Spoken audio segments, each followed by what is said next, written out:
Mark my words, AI is far more dangerous.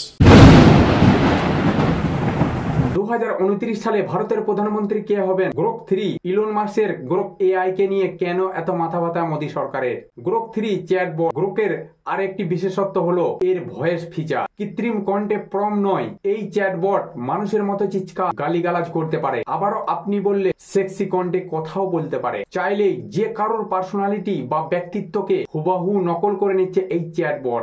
2029 সালে ভারতের প্রধানমন্ত্রী কে হবেন? গুগলকে আপনি এই প্রশ্ন করুন, উত্তর পাবেন না। কিন্তু এই প্রশ্ন আপনি গ্রোককে করুন, সে উত্তর দিয়ে দেবে যে 2029 সালে ভারতের প্রধানমন্ত্রী কে হবেন। চ্যাট জিপিটির কাছে প্রশ্ন করলে তার উত্তর মেলে শালীন ভাষায়। যদি আপত্তিজনক কিছু প্রশ্ন হয় তবে সরি বলে মাপ চেয়ে নেয় এআই চ্যাটবট। সেখানে বিন্দাস গ্রোক যেমন আপনি প্রশ্ন করবেন তেমনই সেখান থেকে আপনি উত্তর পেয়ে যাবেন। গুগলে আর কোনো সার্চের দরকার নেই। মনে আপনার যাই প্রশ্ন আসবে আপনি গ্রোককে করুন। এক্স হ্যান্ডেল জুড়ে ট্রেন্ডিং গ্রোক। ভারতীয়রাও মজা নিচ্ছেন এই গ্রোকের। তবে গভীর চিন্তায় পড়ে গেছেন ভারতের কেন্দ্রীয় সরকার। তথ্য ও সম্প্রচারক মন্ত্রক ইতিমধ্যেই সামাজিক মাধ্যমে এক্স এর সঙ্গে যোগাযোগ করেছে। এতে হইচই পড়ে গিয়েছে গ্রোককে নিয়ে। কিন্তু এখনো পর্যন্ত অনেকের কাছে স্পষ্ট নয় যে এই গ্রোক কি বা এটি কিভাবে কাজ করে। কেনই বা সরকারের মাথা ব্যথা হচ্ছে এই গ্রোককে নিয়ে? গ্রোক কি?